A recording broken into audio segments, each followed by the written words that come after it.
Hello, people of Connecticut. I am Selena Rifkin. I am here with Jonathan Anderson, and this is CT Common Sense on YouTube, Rumble, and Substack. Please like, subscribe, share, and comment. And we had a bunch of new views on our last video, and that was awesome. We Who love are you people? Who are you people? We were really thrilled that you come and watched us. And we had a Yeah. bunch of new people subscribed, and we're delighted. Thank you. Welcome. We're glad to have you. Comment on the videos because then we And, know what you're interested in. and tell us where you found us from and why you're here, because that helps us out so we can put out content related to that. Yes, yes, because you guys matter. I mean, you're why we're doing this. So, Right. Well, uh-oh, uh-oh. I have some chaos. what happened? Oh, no, it's quiet now. Cat chaos. Uh, I am in the far Northland, and my mother has a cat, and he is maturing slowly. He was just a kitten, and now there was just a lot of galloping and hissing in the entryway, but no actual squalling. So I think everything's okay now. But yeah, kitty drama. I had kitty yeah. drama. I'm a cat I had lady. I had that earlier today. We were trying to get one of my cats into the crate to take him to the vet because Okay. obviously my one of my cats got cancer, and because they're all litter mates, we want to check them all out. Right. And he does not like being picked up. And he is a thick boy. He's like 17 pounds. Yeah. And it took us like a half hour to wrangle him up. We had to throw a towel over him and grab him just so he wouldn't scratch us. Oh yeah. Uh, Yeah. and then we get to the vet and they're like, he needs to lose weight. And it's like, okay, why don't you go tell that cat that he needs to hop on a treadmill because he's been that fat for as long as I can remember. And it's nothing that we're doing. He just doesn't want to exercise. He's lazy. He just sleeps all day. Yeah, I have a 20 pounder, but he's not actually fat. He's just solid. Fluffy. Yeah. No, he's not fluffy. Oh, he's just He's a big muscular. ass cat. He's Oh solid. Yeah, shit. he's not fat. I take him to the vet and they're like, he's not fat. He's just solid. And it's Yeah. funny. Yeah, like yeah. So no, he's just a We big boy. we have a bobcat that comes into our yard on occasion, and I'm always like, as soon as I see the bobcat there, I'm like, I make sure I get the cat and be like, look, that is what you could be if you put a little work in. Here, role models. Role Yeah. models. I'm sure that's super helpful. No. I wish. So we have a couple of cool subjects today. We're gonna start off a little bit lighter here with pun intended about daylight savings time. Yeah, this is an interesting one. I think there's a lot of people that want to go one way or the other, which is eliminate daylight savings time or keep it on standard time. Right, and Uh, there's actually something that just went through the House, I believe. mhm. So that's it's like, but they currently want to just lock the clock where it is now, and we are currently, correct me if I'm wrong, we are currently in daylight savings time right now. Yes. Okay, good. I Yes. got that right. For some reason, my Yes. brain really hates trying to translate this stuff. Yeah, it is -4 off of the GMT, which is for those who don't know or don't remember Greenwich Mean Time, Okay. because you know how England thinks they're the center of the universe, because at one point they were. Um, This is true. At one point they and were. and then And everybody found out they weren't. But uh, that's where everything's based off of Greenwich for whatever, not Connecticut. That would be funny. oh, are Gren you sure? You yeah. sure it's not Greenwich, Connecticut? They think they're like, so it's whatever something It's about living actually, in a yeah. town named Vernage or Greenwich, like they just think that they're centers of everything. Yeah, so I don't know how you feel about this, but I've seen the arguments like, oh well, if we get rid of it, it's gonna be so much darker, so much later in the morning. And I'm just like, I don't care. I'd rather go to work when it's dark than get out of work and have it be dark and Hmm. not get to enjoy the sunshine. And there's been a whole lot of, I guess, commissions put together, at least in New England, to Mhm. look at the social and economic benefits of making a change. As late as 2017, there was one up in Massachusetts. I remember going through it. Um, and because I was Were they in, looking at one versus the other, standard time versus daylight savings time? they were looking at just the overall what would Okay. The happen benefits under of just both. blocking the clock, but they weren't looking at one thing versus the other.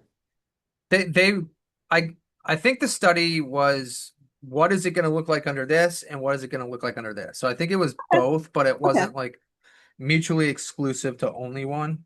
Mm-hmm. Um, and a lot of psychologists have come out and said that we need to get rid of daylight savings time Mm-hmm. because of depression and how it's actually a big driving force behind stuff. And I know the economic stuff, it's like, well, the East Coast is already ahead of everybody on the West Coast, so everybody adjusts their time to the East Coast for working hours. So like That's dumb. I know.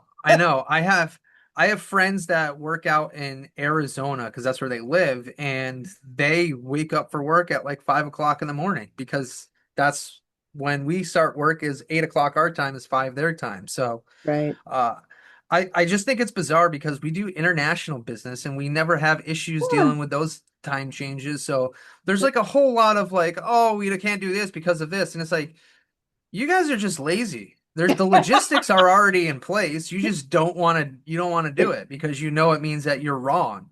And there is that thought process like, well, the farmers need it. And even farmers are like, we don't need that shit. What are you talking about? We Just never get needed up with the that. sun and then they go to bed when Ex they're done. exactly. Like, Exactly. what do you need a clock for that? Right, right. And what they do now is this whole thing screws with people's natural sleeping patterns, the circadian rhythm. So like there's so many like from a health perspective, there's so many benefits to not using something like this and to Mm, just using the solar hour, I think they call it. Something along that lines where you're just the time is what the sun says, not what man says. right. So I know New England said that they would switch over to the Atlantic time zone, which would put us an hour ahead, but Hmm. everybody has to agree to it. So, like, Which would be Connecticut will standard only, time, right? uh, no, it would be Atlantic time. It would be a completely different time zone altogether. Oh, that's interesting. Huh. So, yes, so they were going to move us. It was going to be on the same time zone as Puerto Rico, and they were going to get rid of daylight savings time at the same time. So, it was always going to be so, but they're like, but then we'll be 1 to 2 hours ahead of New York. And it's like, who cares what New York New is York doing? will cope. Right, right. And even New York said, hey, actually, we might switch too if you guys switch. Okay. So it's been like talked about between all these governors, and the only one that's holding it up right now, I believe, is either Rhode Island or Vermont that is not doing it. And my perspective is, if that's who's holding it up, just fucking do it, and then they can They'll catch adjust. up. Yeah, right, right. You You force know, their hand. yeah, I had honestly, you're talking about this because I was talking federal level, and I had no idea that there was something going on the state level. Hmm. Thank you for that. That was Yeah. that was Well, cool. the state can decide if they follow daylight savings time or Well, yeah, not. because I know Arizona doesn't, they just do standard time all the time. Right. They just ignore the whole daylight savings time thing. They're just like, nope, we're not doing that. I'm like, good for them. Right, exactly. And people in Arizona are like, well, we've never done this and we don't have any problems. And it's Yeah. like, okay, so that they're the ones that are like the poster child for this is why we should do it because Hmm. we have way more health issues than they do out there. And you can say, oh, it's the climate, but no, realistically, I'm talking mental health Yeah. because people don't realize your mental health is associated so much with the sun. Yeah. Like if you don't get sunshine, you're getting depressed. Well, you look at people up in Seattle and Washington where it's Oh, cloudy yeah. most of the time. Look at Oh the my God. suicide rates, right? Like Oh, yeah. Yeah. there's an actual psychological correlation between how much natural air and sunshine you get compared to cloudy and your cycle of if you don't want to kill Yeah. yourself And or not. I can personally attest to that because I spent a year in Washington State and there was during the winter one sunny day Right. because it It's crazy. snowed. Because it snowed. Hmm. And I mean, admittedly, I was in really terrible company that winter. But nonetheless, it was like, oh my God, it was not good. It was not good at all. So, Well, then you got towns up in like Alaska and Finland that have sun 23 hours a day. Mm-hmm. first part of the year, and then they have sun, no sun Oh, for a son. couple Yeah. months out of the year. How people deal with that. I really don't. That's- So, There I was a mean, we've got enough issues with this in, in New England just because Mhm.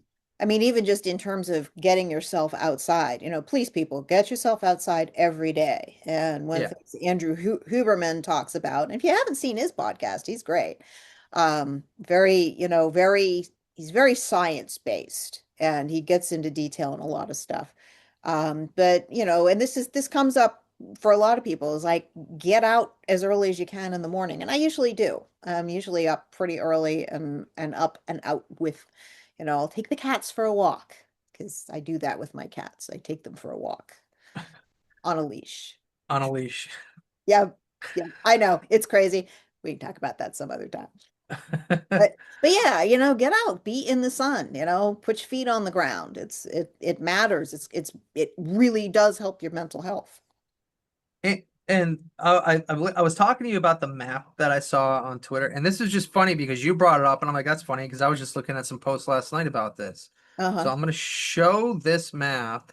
Okay. Um, and this was posted by I have no relation to this guy, but just because of the Anderson. He's saying it's imperative that we revert to standard, not daylight time, for two reasons, one of which you may have never considered. The first, which is solar noon, is closest to 12 o'clock all year. That means an equal number of hours before and after noon each day. Okay. This also means earlier sunrises, which are significantly better for establishing a healthy circadian rhythm. The Cool. second reason is that nearly one-third of US counties are in the wrong time zone. A Oh. significant swath of the country isn't only an artificial hour ahead because of daylight saving time, but 2 hours ahead Oh, of true wow. solar time. So year-round daylight savings time, especially without recalibrating time zones, would establish this error permanently, affecting millions of Americans. We should be letting the sun dictate the way that God made it. Arbitrary, artificial tampering would be worse for us all. Fix the time zones and a fixed standard time. So this is the map, and what these red areas are what he's saying are not in the correct time zone. Wow. Now, I Interesting. think he's giving this area far too much breath because really you'd probably want to cut it down right there through New York and Delaware because you have Puerto Rico down here, which is on the Atlantic time. Right. And Okay. you have up here is on the Atlantic time. Hmm. So if I believe from this over might be considered Atlantic time in Canada. If not, Yeah. it's pretty close to that. So we could essentially draw this, and then that's New England, part of New York, part of Jersey would all shift over as well, Hmm. to be on the correct clock. So Oh, okay. That would be good for us. yeah, I found it. I was again, this was just completely ironic because you brought this up today, and I saw that last night. I was like, that is funny. So I wanted to add something to this is that apparently we tried locking the clock back in 1974, which I'm afraid I have no memory of this whatsoever. Even though I lived through it, I have no memory of this. But apparently we tried locking the clock at daylight savings time, and it was so horrendous that people like it didn't even last a year before it got reversed. So if we're going to do anything, daylight savings time is not what we want.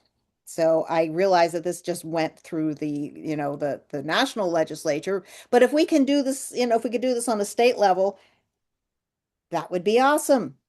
That's easier. It's like, okay, so we don't have to necessarily pay attention to national scale politics on any given thing. Right. So that this would be something that would be good. So what you were referring to was the Emergency Daylight Savings Time Energy Conservation Act. Oh A my God. signed, That's right. It s- did because it had something to, yeah, it did have something to do because that was the energy crisis. That I yeah, remember. Richard Nixon signed it into law in Okay. December of 1973. It went into effect on one of our favorite dates to talk about, January 6th, 1974, with Okay. clocks permanently moved forward an hour. It was originally stated to last for 2 years. Mhm. However, it went back in basically October after just 9 months. It Okay. was repealed. And Okay. that was over the oil crisis. I Yes. don't know how that would have helped with the oil crisis. I don't know I what math that they were looking at, I but I don't I have no idea either. Like I said, I lived through it, but I don't remember it. And obviously that was not exactly on my radar. So I mean I just remember when I was in grade school, I was just tired all the time. So clearly it, it was affecting my health, my mental health.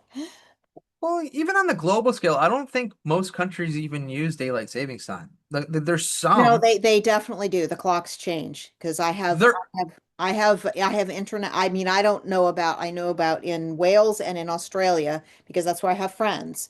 And yeah. we've been doing, bi-weekly Zoom meetings for, since 2020. And we always have to negotiate the clock change because it doesn't happen at the same time either, of Mhm. course.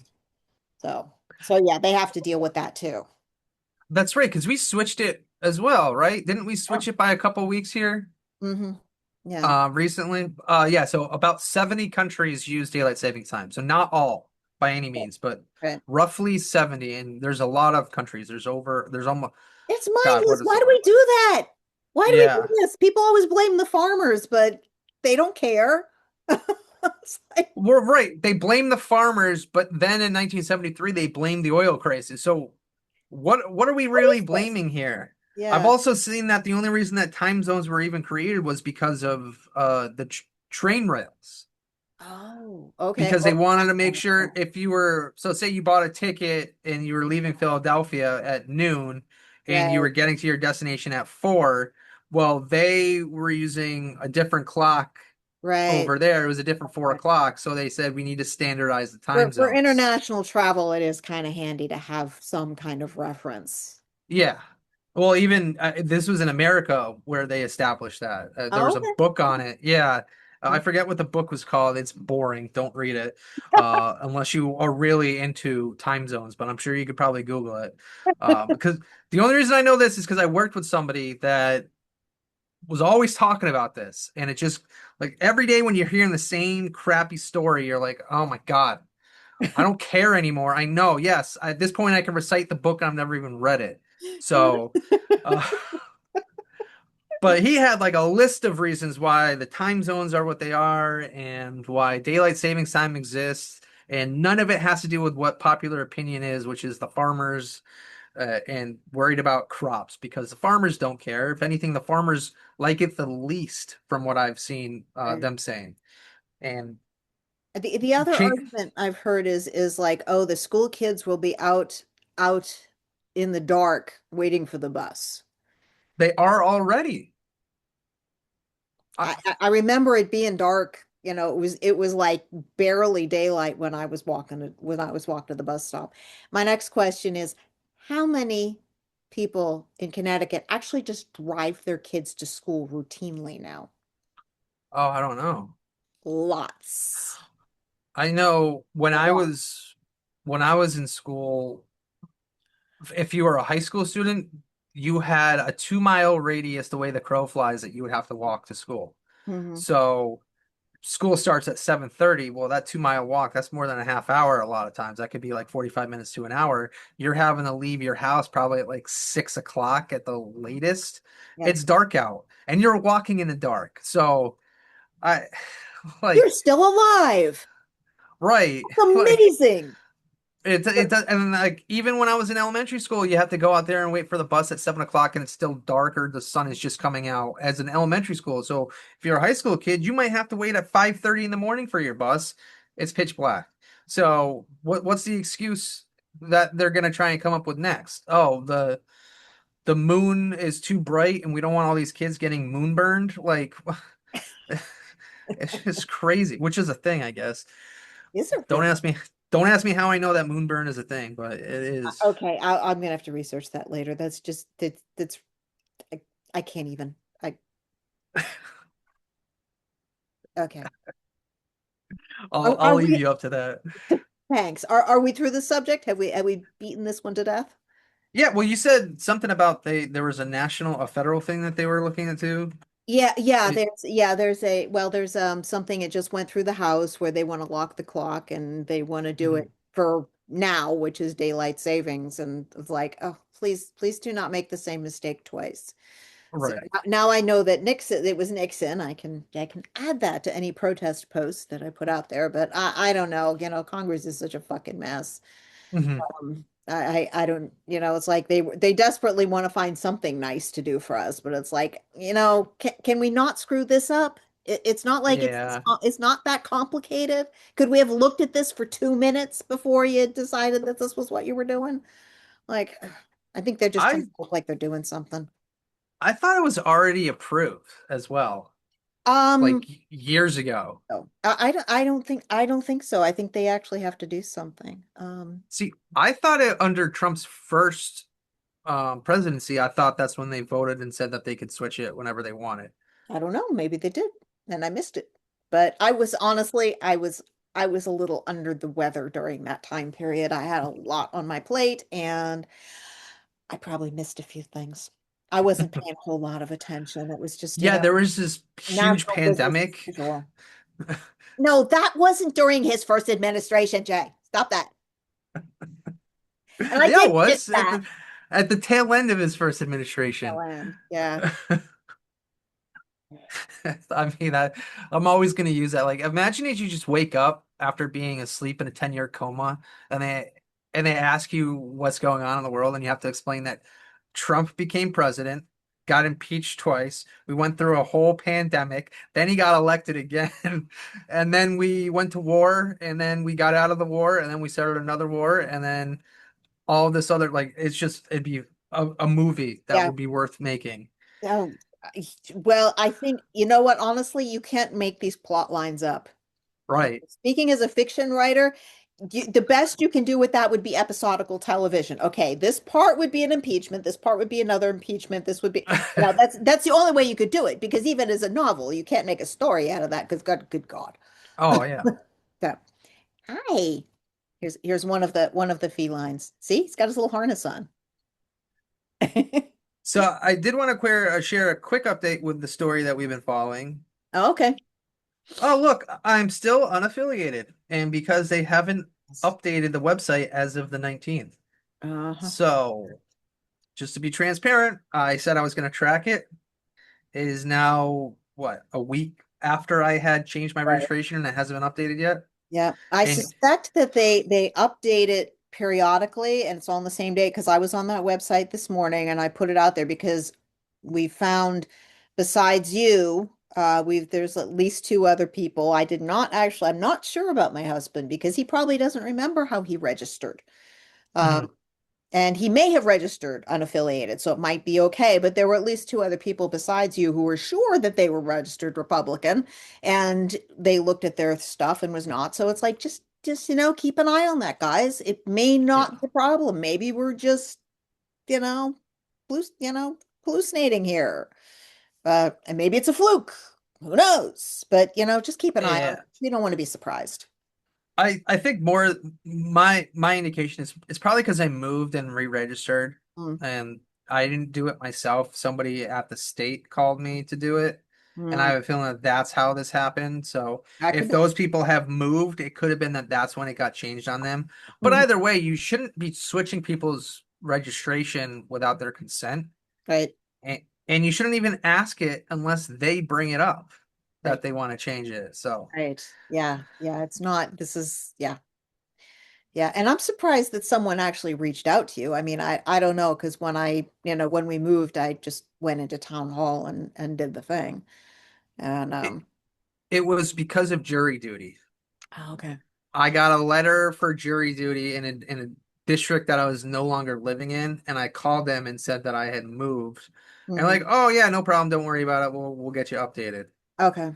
So that's what they did. All right. All right. Cool. All right. So the next thing I want to talk about is the voting machines. Yes. The voting machines. So there's lots of different ways that the elections can be messed with. And we've talked a little bit, I've talked a bunch already about the voter rolls. But I want to talk specifically about the machines today because we are, have you guys, I'm wondering if you guys know who Tina Peters is. Do you know who Tina Peters is, Jay? No, I do not. Ah, well, there's a story. So Tina Peters, it was a local election official in Colorado, and she saw something that she thought was hinky, and she saved the data. And I think this, I have to be clear on the story. We'll get that cleared up. But she saw something hinky, and she started to say something about it. And what ended up happening was that she was sued and ended up in 6 years jail for 6 years. Um, the reason she ended up in jail was because the judge, and this has been overturned. She is hopefully going to be getting out on June 1st. They Mhm. they overturned this. Um, she was not actually allowed to present what she had found in her trial. And the person who was responsible for it, her local election official, whose name was Jenna, I have to get that too. Sorry, I didn't realize we were going into Tina Peters, so I'm somewhat unprepared. She's not in jail, even though there was demonstrable fraud going on there. The election official who would have been supposed to be overseeing this is not in jail, and Tina Peters is. She is a whistleblower. She's a grandmother. She's in her 70s. She literally has cancer, and she's got, her kids served in the military. So she is an extremely upright person. Mhm. And so, like I said, her stuff recently got overturned. But she saw stuff, and it was related to the machines. And so there's a number of election integrity organizational efforts. One is being run by Mike Lindell, which you mentioned the My Pillow guy, and people on the left just go like he could be valid for anything. It's like, dude, he has a business. He has a successful business. Um, and the fact that people are willing to be so dismissive just makes me want to reach through the screen and like shake them. But I believe he's running for governor of Michigan right now, and I think he's the front runner. Minnesota. Minnesota, Minnesota. thank you. Yes, and I think he's the front runner. And yay him, because somebody's got to stand up and do this stuff. But anyway, he has an election integrity organization that is all about hand counting votes, which is what he says we need to do. And I agree that Mhm. we need to go back to hand counting votes. God knows we used to do it. I mean, I don't think we can actually use the hanging Chad machines anymore because from what I understand, um, they may have some of them, but we can't actually make more of them because the patent is owned by somebody who ain't giving it up. And it might be Dominion for all I know. But we can't actually make more of those things because patents. Um, Mhm. so I mean, it'd be cool. I think Jay's looking this up. He has that I'm looking that up thing going on. Yes. When he starts getting the far look, I know he's looking something up. Um, Well, I did find out the stuff about Tina. Jenna Griswold was the Jenna, Secretary of yes, State thank you. in Yes, Colorado. yeah. The Mesa County Deputy Clerk was Belinda Kinsley. Okay, And then the county commissioner was Janet Rowland. okay. So must be something about the last name Rowland. Uh, Just yeah, it just if invites you have that name, invites just change it. invites fraud. Yeah, Um, yeah, and yeah. as for the electric or the mechanical voting machines, I'm trying to find information on that. Okay. So just I've mentioned that I've been to a hand counting a seminar. I'm going to a couple more this coming weekend. It is not that complicated. It really isn't. And the more people we have who are prepared to do this is good. But so I have a little video I wanted to share. Un moment. Let me do this. Okay, here. Let's see, share. Where is it? Here we go. We're going to do this one, that one, and we're going to do this. And let's play this thing. Forensic experts complete their election audit in Antrim County, Michigan, which details a shocking series of misrepresentations by the media. The experts' claims are quite shocking and starkly contrast the narrative that we've heard. Media claims have been made that the machines were not connected to the internet, but according to the forensic report, that is patently false. The experts examined both Dominion and ES&S machines, and both were connected to the internet using wireless technology. Or remote access software? Yes. We do not, we no longer install any remote access software. That process was discontinued in 2006. Mr. Phillips? Chairperson, we've never had any kind of remote access in our Dominion products. Capabilities. But I will say that I do want to draw a caveat. Some of our tabulators have are designed around the ability to have an external plug-in modem to transmit unofficial results after it polls close. Okay. This is a fact that the machine vendors knew well before the election because their proposal to pitch for the contract included information about internet transmission and wireless capabilities. What wireless chipset / modem does the hardware have?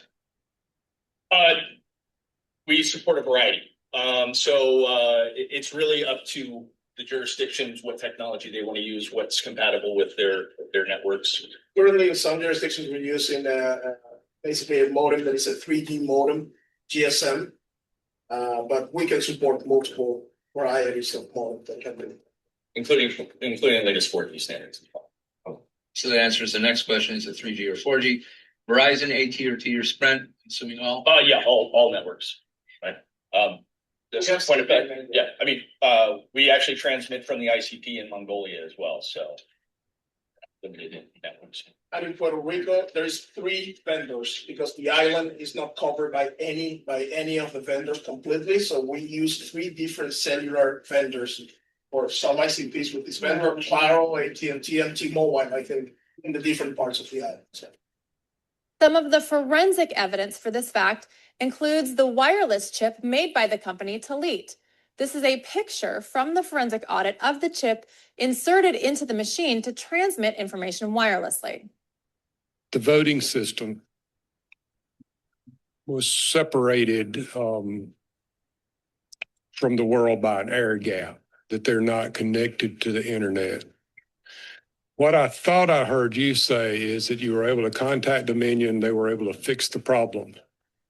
That indicates to me that somehow they're able to communicate with the device that you have. Yes, sir, they were. And to give you an example, the way I am not a tech person, but the best way I can explain it to you is when something happens with my phone that I have an iPhone, or something happens with my Apple computer where I need additional assistance with that.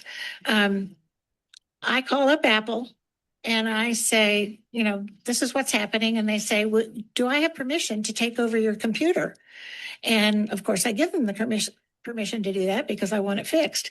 That was the exact same thing. I had to give them permission to take over my poll pad so that they could reprogram it from Adams Park to SSO2A and B, which is at West Balding Drive Elementary. Here's a picture of one of the emails from a Dominion representative stating, modem transmission this election 2020 primaries were terrible in some areas. Failures in timing out due to the weaker 3G signal and cellular network issues meant that some of your precincts weren't able to transmit, but instead brought the cards in to tally. We turned off image saving, which will improve transmission by a few seconds. This is a clear admission that they knew the machines were connected to the internet and there were problems, so they had to tally manually. The fact that they stopped saving the images of the ballots is improper without express authorization from the Secretary of State or state legislature. The media also claimed that there was no foreign involvement. Hang on. But according to the forensic report, that is not true. The 4G card included in the ES&S machines, pictured here, was made by the company Telit. Okay. The project to manufacture the chips, according to the report, was funded. Okay. Anyway, so that, so that's, so just so you guys know, Connecticut uses ES&S machines. And having spoken to a couple of the different registrars of voters and having gone through poll worker training, the way that works is like, oh no, they say it's not connected to the internet, but the first thing they do when they get the machine is that they take a flash drive and they plug it into the computer and then Mhm. they plug it into the machine. So the other problem is that you can actually program this stuff so that every ninth or 10th vote is going to go automatically to this person or that person. There is no looking at the programming. We can't look at the damn electrons. We don't know what messages are getting sent. It's not a piece of paper. You can count the number of pieces of paper that go into the machine, and that's it. The Right. machine will tell you the number of ballots that got fed into that machine, but that's the only piece of information that you have as a poll worker. And, Okay. we don't get to look at the polls. Poll watching is barely a thing in Connecticut. They have to, if you're going to poll watch, you've got to register in advance to do that. And I think you have to be affiliated with the party. Wait, really? Oh yeah, I think Yeah, I mean it's very you definitely have to register in advance.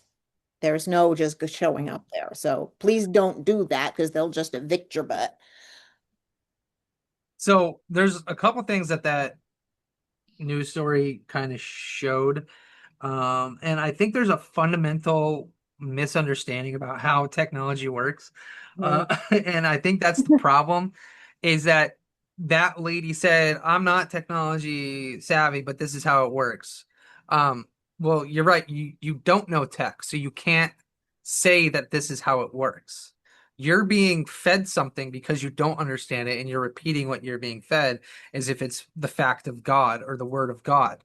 Um, Essentially, like you can have these voter machines that have access to the internet that would not be able to look at the vote totals. Like, but you have to completely separate the motherboards from the internet and that like you'd have to do two motherboards basically, and from there the drive that you're talking about, like, it's probably a flash drive, which is just you plug it into your computer, you download the update, pop it out, and then put it into the machine and upload it that way manually. That's fine, but if they're using the drives, and they definitely don't need remote access, for one. For two, they don't need remote access because every town has an IT department, and the IT department should be the ones to do these updates with the machines. In fact, it should be part of their job as the contract with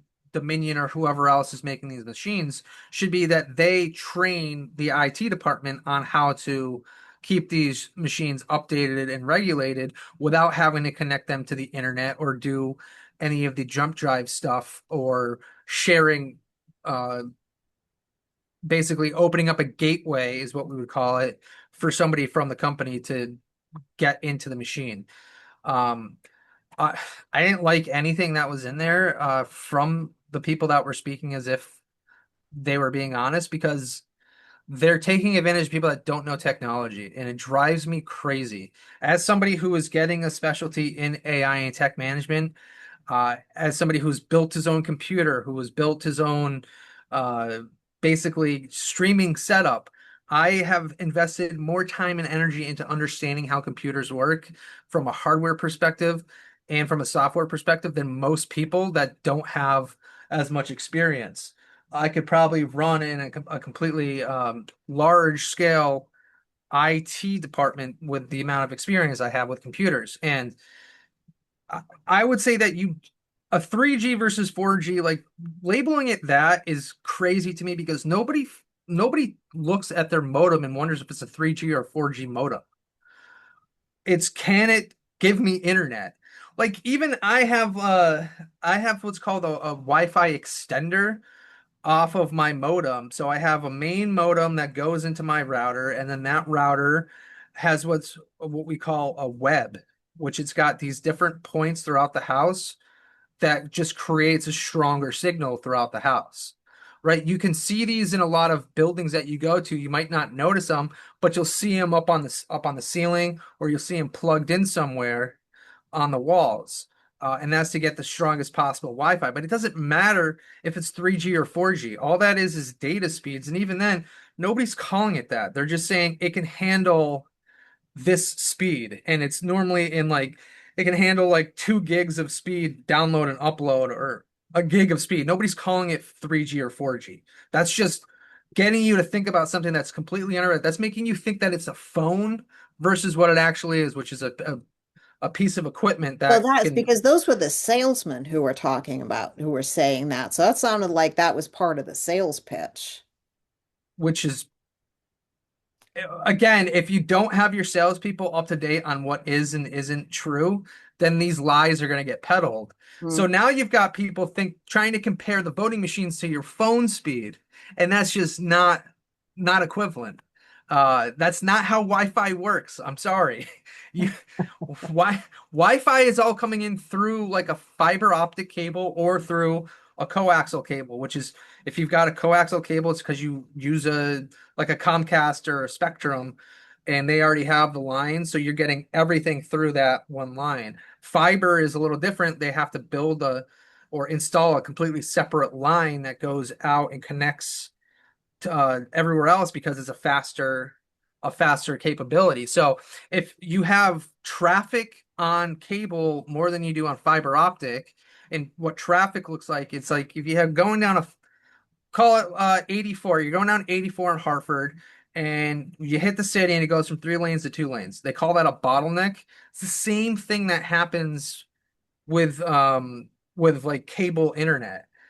Is that's you've got so many people using it that you start to slow down and bottleneck because you've only got so many lanes and you've got too many people trying to merge into the lanes at the same time. So with these machines, if that's the issue that they're running into, well, then you don't need to have people logging into them, and you don't need them connected to the internet at all. Like that's the I thing is do like, it, but that's the problem is we don't know.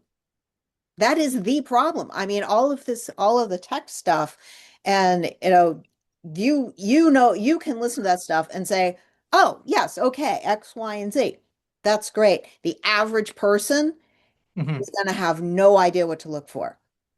None So whatsoever. this is this is what I will say. If you have a smartphone, you should be able to put yourself in Wi-Fi or off of Wi-Fi, right? So you can see that is I'm on Wi-Fi. That's what I called my Wi-Fi. Don't ask questions. Um, there's this thing called networks under here, which is searching, and that's just a computer because the computer can give it off. Mhm. Shut off your Wi-Fi as soon as you leave your house on election day.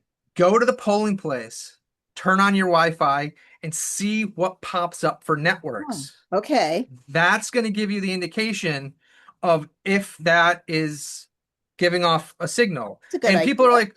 like, but people can be like, well, no, because that could just be their Wi-Fi. It's like, no, no, no. What you just saw on my phone was something that was not a Wi-Fi network. It was a device Wi-Fi. So the device, if it has a modem in it, like they're saying it does, Mhm. will do exactly what that is and Mhm. show you something like the direct yada yada yada, because that's what my printer has, is it has a modem. Okay. Okay. So That makes that's how you can see. And then what you're going to do is you're So going we to can want to check. you can take screenshots, and there's your proof. Okay. So that is useful information. That's something anybody could do, including me, Yes. a poll worker. Yeah. Um, that doesn't help necessarily if there is some kind of pre-programmed algorithm, which they've also talked about, which I've also seen Right. talked about. Um, so all of the software is supposed to be assured by the U.S. Elections Assistance Commission. And there are whistleblowers apparently inside there who have been reporting potential criminal misconduct, and that isn't going anywhere either. The software itself is still very problematic. Uh, Hmm. and I'm like, no, we need to hand count. And I get that people are very freaked out about this, but we have to start somewhere. And Right. it's like, and it's the safest way, and it is not as complicated as you'd think, but ensuring our election validity, and I'm not even saying integrity, I'm saying validity. These elections need to be valid. Mhm. And if we don't have that, what have we got? Yeah. And that's the thing is like we need voter, and we talked about this last Thursday. We need people to believe that their vote is actually counting the way that they Right, intended to. right. So we have to make And sure that happens. right. And that's why like one of my suggestions was they need to make it so that you can go and look to see who you voted for if you're going to use these Mhm. machines. Yeah, And yeah, that would be I good. and they can say in Connecticut, oh, we don't have that capability. Bullshit, because they have it in a lot of other states and they're using the same fucking machines that you're using. So it just means that you're too fucking cheap to do it, or you don't want to do it and turn on that feature because you know what's going to happen. So Mhm. that's what makes me a little skeptical of this is like, don't sit here and tell us that there's nothing wrong with our system when we already know Bridgeport was caught Oh, stuff in the ballot box. yeah, Uh, uh, a Mansfield. couple other yeah, Mansfield, which is a big one, and then Torrington with the affiliated voter issue, the re-registration of people. These aren't isolated cases anymore. When you start to get two, three, four, it just starts to build up, and as soon as you find one, then it becomes a lot easier to find another one, and Right. that's what's happening. So for all these people that are like, oh, there's not a lot of voter fraud that's happening. Well, we never had voter fraud the way that we have it now. When we had mechanical machines or hand counted, right? There was never that worry that people were doing this. And sure, people could say, well, if we hand count them, then there's human error, right? Okay, well, that's why you count multiple times. Or That's you videotape the count. You can do right. that too. And that's actually one of the things that Mr. Cook is going to be advocating for. He's like, he's got a whole system that's way more detailed than the one, the what I learned when I did the last thing, the last event was a very basic where two people are looking at the ballot at the same time and you're checking it off in a particular way that makes it easy to keep track. You've got one Democrat, one Republican, or two Mhm. people from two different parties, and they're both looking at the ballot, so you're confirming each vote that gets ticked off. It happens very quickly. Once you get into the roll, it's very fast.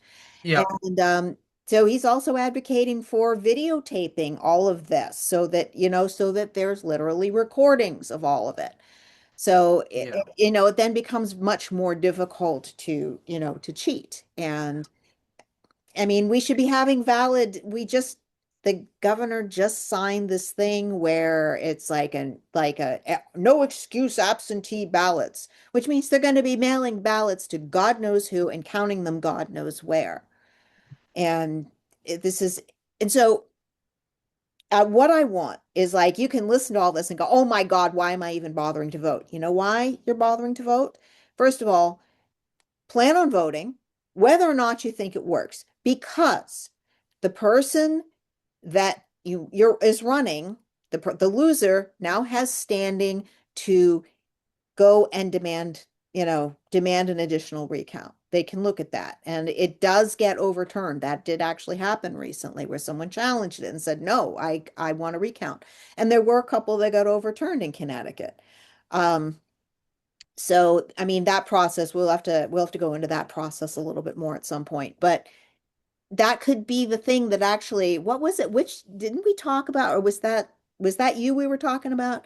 There was some county, and it might have been in New York or something like that, where it was like one vote was what turned it over. I don't remember. Yeah, because I it, could it was like I can't even remember where it was now, but it was like there was one vote. It's like that could be your vote. It could be yeah. your vote. Well, another thing too is like if they do go with the hand count, you can keep the machines and the machines can count the votes too. And that way you have the human person counting and then you throw like say you could do it as like a We do three backup. pile. Backup is good. That's Yeah. backup. Yeah. And you can throw them through the machines and it should verify what the human said. Now, if there's a huge discrepancy between the And we know machines and what the human, something's then you know something's wrong. right. So it's another way to audit. And I think at this point, the thing that needs to get audited the most in our country is the election. That Yeah. is the foundation of democracy. Mhm. If you don't trust that process, then the entire thing collapses. So Yeah. that's where the money should be being spent right now is making sure that it's hand and especially because you can trigger a hand count if like you said if you ask them to do a recount that's a hand count that's not through a machine Yeah. So, Yeah. so at that point, then everybody should just be like, recount. Give me a recount, Yeah. regardless of what the vote is. I think Mhm. there's probably limits, right? You probably have to be within a certain amount We'll to find trigger out that. what the specific rules are, because that seems to be something that I end up doing is finding out what the specific rules are for X, Y, and Z. So we'll find that out. I'd also like to see if we do a convention, which I think we can do one next year, right? For A constitutional convention. oh yeah, 28. No, not well, yeah, 28. It would be 28. But don't we have to trigger it in 27 so it takes place in I 28? Yeah, I think there has to be a vote on it. So the vote might be Okay. 28. Okay. So Yeah. And I think that's for me, that's probably the most important vote that we have coming up is that vote because there's a lot of things that we need. We need to have recount or not recount. We need to have recalls in Connecticut. I think we do. And there's a lot of other things that we should change about the Constitution. Like Yeah. they've already changed some of the blue laws, so let's like give more freedom. Like why is it so You know, one that regulated at this I'd point? really like to see is that apparently the state of Connecticut specifically, the way the property is legally listed, we don't actually, the government still has, the state itself still has like control like the eminent domain stuff. We do not have the legal protections for our property that would be ideal. And there's a specific word for that. It's something I just learned about this morning. So that's Begins something. with an it begins with an A, right? Yes, it does. Yes, it does.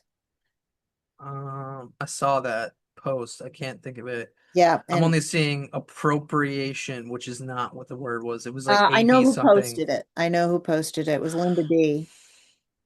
Okay, let's see. I'll pop it up. Jay's much quicker with this stuff than I am. That's because he's Yeah. got two screens. He can cheat. I only have one. I have I have three screens and two computers all hooked up. Oh my God. That's Well, why I said like I could run an well, IT firm. yeah. Well, this is your specialty, so I'm trying to figure out what's it's Linda D. Oh, there we go. yeah. Um, I found her. I'm just trying to figure out where she posted this or when she posted this. And for those who don't know, Linda D does a lot of the voter stuff, right? A lot Yeah, of she does. She's doing the election validity work. So, and she and her data team, and they're really good and just a really good team. And they're digging into the data. when She's did she post this, by the way, I as you're just explaining I it saw it this morning. I saw it. this morning? So, um, She's all over the place with what she posts. oh, she really is. Yeah. uh, She is not a happy person. Oh, she's mad. She's mad. She's really mad. And I don't blame her. I'm pretty mad. yeah, she's So, got every right to be mad. uh, don't we all? Oh man, the problem is that she's like got stuff. She's commenting on stuff from like a month to a month and a half ago. But Oh, then she's also posting. So I was like, I'm seeing like May 19th, and then I'm like, no. but that was a couple weeks ago, so I must be past it. God, how much does she post on here? Holy shit. Lots. Oh my God. Lots. How are her fingers not tired? I don't know. I know she's also knows she's doing this on her phone. So I'm like this, and this is why I don't do stuff on my phone. Allodial title, which is There we go. ALLODIA title. Okay. You are amazing. Yeah, that's the one I was talking about. So And for people that don't know what that is, like us, in terms of the definition, it is a concept of real property ownership where land is held absolutely and independently, free from any superior landlord or feudal obligations. Um, which and we she don't is, have that in Connecticut. We but do not have that. she said that it does exist. Uh, No, it we don't have that in Connecticut. She said it doesn't we don't have it in Connecticut. But she was saying, well, I'm just trying to understand how she wrote. True allodial title is not recognized in Connecticut as a state like all other U.S. jurisdictions. So I'm wondering if is she saying that allodial title doesn't exist in any jurisdiction and that Connecticut is the same as that, No, or no, no, is she no. saying that other jurisdictions do have it and Connecticut doesn't? Because the way I that that's believe what written, she's saying is that other jurisdictions have it and Connecticut doesn't, which would okay, be very interesting. And that would be interesting because I'd like to fish around in the Constitution a little bit because our Constitution got changed in 65. I think it was we had okay. 18 we had the original charter and then we had 1888 and I believe it was changed again in 65 and that's what we're running on right now. Um, so It's- which could be, that could be kind of a semi-communist thing. But I it don't says technically no U.S. state offers true allodial title. So, know. Okay. All right. um, I Well, then again, we could start. you wouldn't have got that from that. Like that's like that. Sometimes Yeah. people commas are important, but also Language. Yeah. language, I try really punctuation. hard when I'm posting to make the language accurate, but yeah, this is something I've come across before, so that's challenging. But And anyway, she was alluding to it like, oh, if because they see it as a sovereign citizen type situation if you try mm, for that, but it's like, yeah, but at the same time, like that's how our country was founded was like you don't own your lands. Like mm, the only reason why we had the revolution was because of the no taxation without representation. It mm, was giving us the representation that we could pay taxes for. So that's, I think there's this fundamental misunderstanding of what that meant. Like, I think people see it as, oh, I'm not represented, so I don't want to pay taxes. And it's like, but that's not what it was. It was, they didn't want to bow down to the king and pay the king taxes when the mm. king had nothing to do with the colonies. And he was just collecting off of the hardworking founders. So, eminent domain was part of the Constitution, I believe, Mm. and either through an amendment or initially, but it basically said that they are the supreme rule. The Constitution is the supreme law of the land, and with that, the federal government is the supreme ruler of the land. So, due to that, then it basically said that we are borrowing land from the government and doing it that way, not that we are purchasing land to permanently own. So you were never truly a landowner in America, unfortunately. That's kind of disturbing. Yeah, it is. And that again, this goes back to the founders, so I don't want people to think that this is like a Democrat only thing. Like, no, they could change it. Like the state could easily say we you own your land now, but then they're not going to be able to collect taxes off of you because Mm. that's the whole thing is like that's how property tax works because you don't technically Well, own see, the I'm land. completely opposed to property tax, and So am many I. states run without it, and So so am I. yeah, there's plenty of states that run without it, and there's actually quite the movement to get rid of it, as we saw when we were, when we were at the debate. And Betsy McCoy talked about the fact that many states are like trying to get rid of not just income tax, but property taxes, Mhm. which is, I think this is good because property taxes are one of those big, they're just a big, they're just milking us. And the idea that we're paying for schools, like if you can homeschool somebody for, A fraction of the cost. a tiny fraction of the cost. I mean, I think Yeah. New York, and this is completely off topic from what we were going to talk about, but New York City is like $44,000 per student per year. That is enough to send somebody to a freaking private school. Mhm. You know what I'd like to see? I'd like to see these schools have to publish the budget per month and Mm. how much they paid out per month. Yeah, Because I want to know exactly why the I town don't like know where it's Tolland, going. Yeah. a town like Tolland, we have a budget of probably like 45, $50 million, and almost all of it is going to the school system. Hmm. Almost all of it. Well, Right. and you're not, But and that's it's not like typical this in is, that's 50% on average. It's on average, 50% of your taxes are going to school systems. Just like that's where it's going. And it's like, that seems excessive, Mhm. especially given the poor quality of the education our children have been receiving. Right. So our budget is now $66.4 million. When I moved here in 2017, it was Is that just tall? Is that 41. Holland? That's just Holland. It was Okay. 41 million. We don't Oh, have we have 16,000 residents in this town and about 3,000 homes. wow. How many schools do you have? Three. Like high school, grade school? Middle school. Yeah, oh, sorry, four because we have an intermediate school. So Okay. it's like first through or like kindergarten through third grade, and the intermediate is probably Mhm. fourth and fifth. Then middle school is sixth through Right. eighth, and then the high school. But it's no different. I mean, that's just it's the same amount of grades, right? It's just Hmm. they Right. decided to put another school together. And not only that, but I don't know if you remember the foundation issues that have been going on. Yes, yes, yes.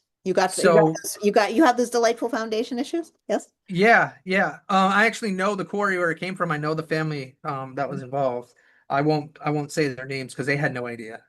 Right. And they're not in business anymore. But I think people want to blame them, but it's like that. No, you can't blame anybody because this didn't come out until years after the fact. They had no idea.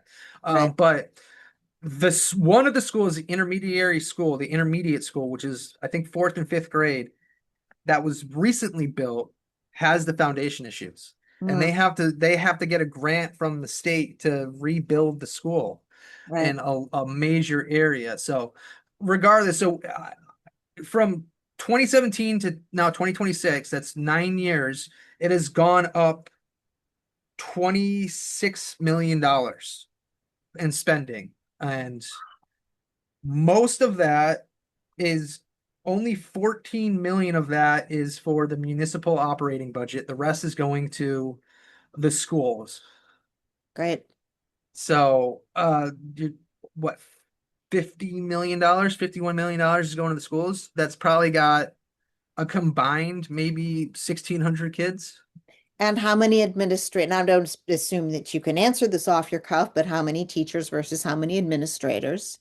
And how many disabled kids do you have there? Because that's apparently a big suck. Um, Uh, and which is interesting because we mhm. can kind of get into why that happens. How many multilingual kids or non-English speaking kids do you have? Because that's another question. That's another question that comes up. We are 96% white. Okay. So All right. there's no, I don't want to sound like an asshole. I've never come across somebody that doesn't speak English well in this Okay. town. Well, Uh, this is like there's an assortment of ways that school systems suck up money, and it's like administration is always the first checkpoint because it's like where is this going? Where is that yeah. money going? And typically it's because, and this is over the last 20 years, and it's been true of you know high school and below and in colleges as well, where the number of students and the number of teachers remains the same, but the administration explodes you know, like an ant.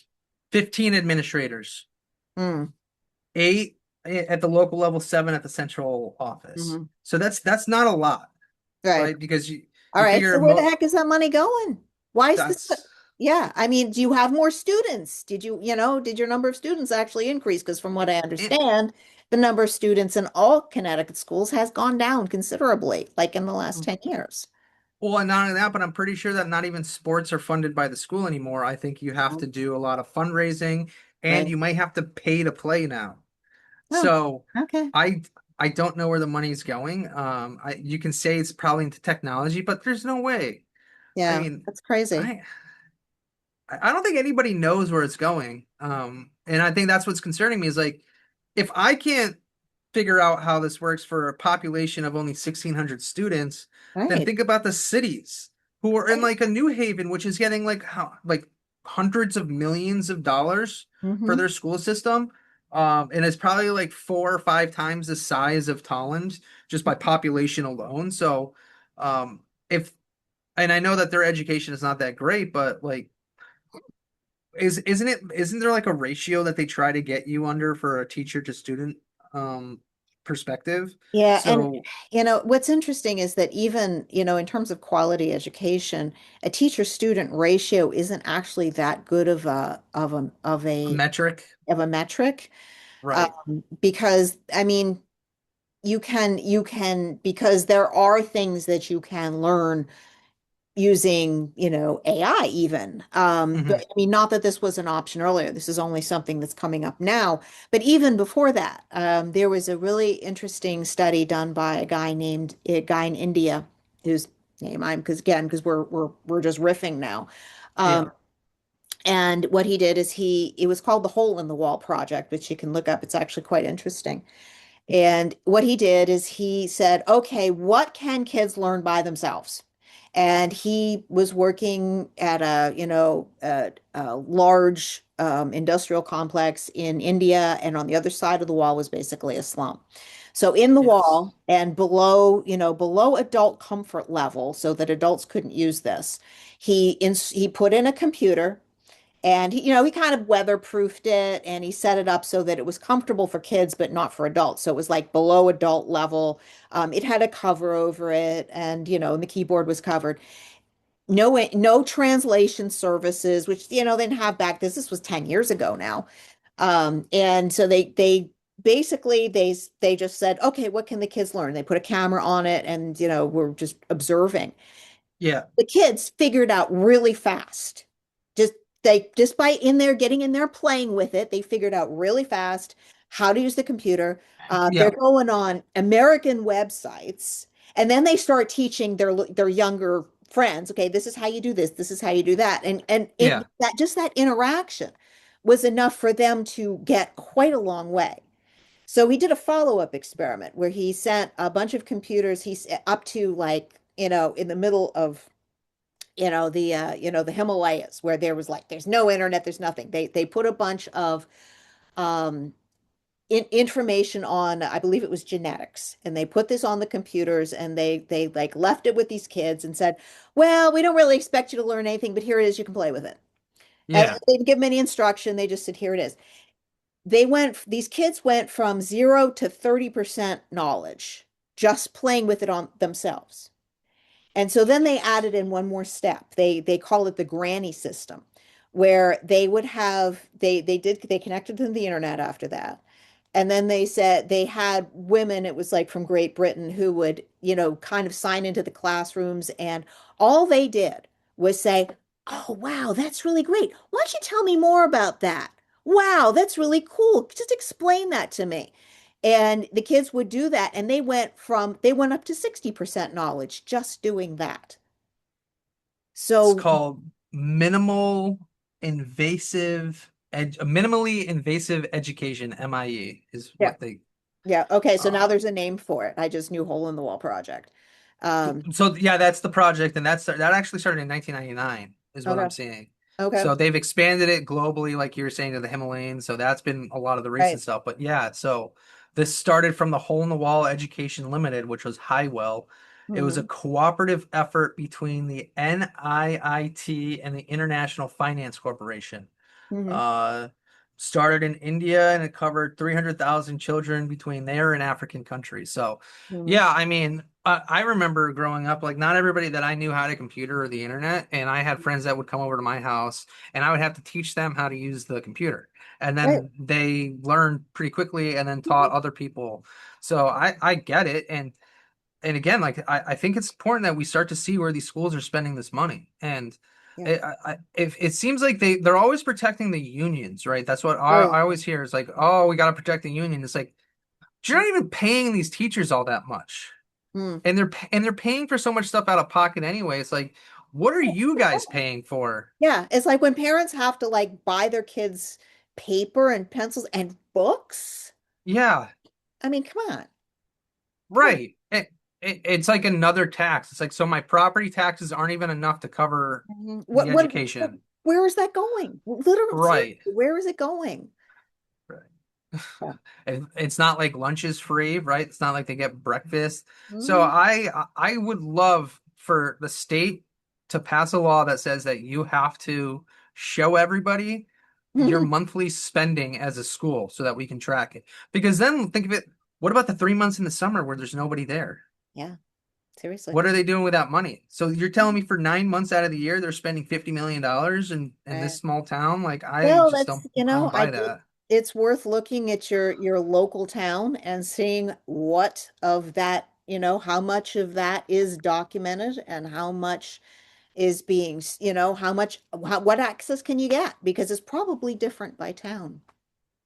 Yeah, I think we've got one or two towns in Connecticut that actually spend more per student than some of the private schools, so some of the boarding schools that we have, Mhm.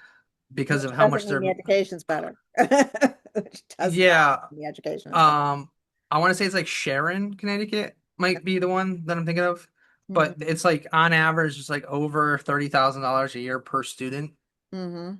That'd be and an I interesting comparison to go through and see what, what is spent per student, in every town in Connecticut, and what is the quality of that education, and if possible, where the money's going. So, oh, Sharon is spending 50 to 70 thousand dollars per pupil. holy cow. And that's a pretty big spread, just saying. Yeah. Um, Norfolk is spending 37 to 30 to 40 thousand per student. Bridgewater, Roxbury, and Washington are between 32 and 36,000. Mm-hmm. Cornwall, I don't know where that is. That's 38 to 42,000. And then That's something you could do on AI, couldn't you? You just frame the question probably and it would build you a nice little CSV. so Meriden ranks the lowest at Okay. 15,000 to 16,000 per student. So you again, like this is the point that we're making about homeschooling is so much cheaper is like you could do the homeschooling stuff for a Mhm. lot less than even the most or the cheapest Right. uh 16,000 per student. So using technology, it should be outsourcing a lot of these teachers anyway. And when you think about it, like in college, you're in large lecture halls. So why do the ratios matter all that They much? don't. They just don't. Right? It's So I listen, one of the podcasts I listen to is it's called the Dark Horse Podcast, a couple of evolutionary biologists who wrote a very cool book called let's see, Hunter-Gatherer's Guide to the 21st Century, which I recommend. Really good book. Mhm. Um, and one of the things that they talk about in the book is how Native people learn. And most of the time, some Native cultures don't actually teach their children anything. And if the kid is like looking, they want them to figure it out for themselves. Like they can be kind of Mhm. militant about it, some of these Native cultures, because this is what, they were studying this stuff. And, Yeah. but the only things that we actually need to teach kids, mathematics, some science stuff, because if you can get people into the basics, then they can do it, then they start moving on their own, and reading. Yeah. Yeah. Reading, writing, arithmetic, and yeah, and handwriting is a good idea too, because that does all sorts of interesting things to your brain that modern kids aren't. Can you write script? Did you learn cursive in school? Cursive? Oh yeah, yeah. Okay. All right. So I they're was they're not. I'm one of those weird people. I wanted to take a class at one of the community colleges to teach me how to write shorthand because I always found that interesting. And I don't know if a lot of people know what shorthand is, Yeah, that's but that's that's way out now. Yeah, I know it's what a it is. lost art. Yeah, it's a It is a lost lost art. art. That's a lost art. Yeah, I started learning it in high school, but it didn't compute. But I do write in cursive. So, Yeah. so Well, yeah, it's funny because we had to learn because we had to write checks, and that's how they said you had to write your signature. okay. And now I think that they're only teaching it so that you learn your signature. I don't think they're actually teaching it so you know how to write in that. And I always had teachers that were like, "Can you just write in cursive because it's a lot neater in cursive than it is how you normally write it?" And I'm like, "But that's because after you learn how to write in cursive, all of a sudden your normal handwriting starts to blend in cursive, and I call it chicken scratch." Yeah, I do. I used to do a lot of that. And it drove people nuts. It's Yeah, like, will you stop doing that? I'm like, printing is awkward, and sometimes, yeah. it's just what I want to do. So, yeah. It's like a whole nother language too, trying to decipher a letter that somebody writes. Oh yeah. It's like Yeah. hieroglyphics. But yeah, I mean, I I don't know if this is something like that's going to be on any agenda coming up for the elections, but Mhm. Yeah, the I schooling thing is that's a question, and it's something. Well, I'm sure it will be for some of the local people who are mhm, running, because I know at least one homeschooler who's running, and we'll have her on at some point here, and she's running in Washington, and I'm looking mhm. forward to having her on because she'll be a great guest. Um, so And yeah. and Washington is in, I think, regional district. It was one of the districts that I said. So they're at like almost 40,000 a student in Washington. Hmm. So if she should get a tax credit for saving the town that much money. And then the next Yeah, question is seriously. we've talked about the budget from the local area, but that's not including how much funding that they're getting from the state or federal programs. So Mm, it's like mm, mm. I think this is why US aid collapsed, is because once you track that money, you saw where it was going. And for the most part, you can track money, but when it gets to going from this level to this level to this level, it's so hard to track exactly where every dollar is going towards Yeah. a school system. So it's just one of those things that we're going to complain about and then never get answers because we don't have a Republican governor, which is why go out and vote, register. Please go out and vote. And, Yeah. all, because there's some people, and we'll close on this, but even if you are of no confidence in the current candidate for governor, and you think, you're thinking, oh, rhino, blah. A rhino at least is accountable to the Republicans. Badly, maybe, and we don't know. The truth is, we don't know. And if you're not voting, you're voting for a Democrat. So, Right. do we think this is going to be easy? Did you No. think this was going to be easy? It would have been nice, but maybe not, you know? We don't fight something, we get weak. Yeah. Yeah. So actually, as we log off, I will tell people I am coming out with a video probably tonight that's going to go over all of the districts where we do not have a Republican running for office right now. And I'm going to go over how many of those areas can actually be won if a Republican actually wins. Uh-huh. So that's an interesting thing because, again, even if you lose, it's not about losing now. It's about letting it be known that Republicans are showing back up and we will have a voice, because the more times the Republicans will show up, the more people will start to go that way. That's Yeah. just how stats work. So if you're not promoting yourself and you're not running as a party, you're going to run into the supermajority that we have now. So it's not about winning, it's about just being on the ticket at this point. Yeah. Show up. Start Exactly. showing up. We all need to start showing up.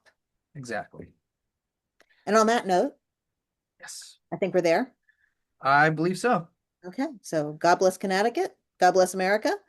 And we'll see you guys on Thursday with we're going to interview Mr. Cook, and that'll be fun. So it'll be me and Jason.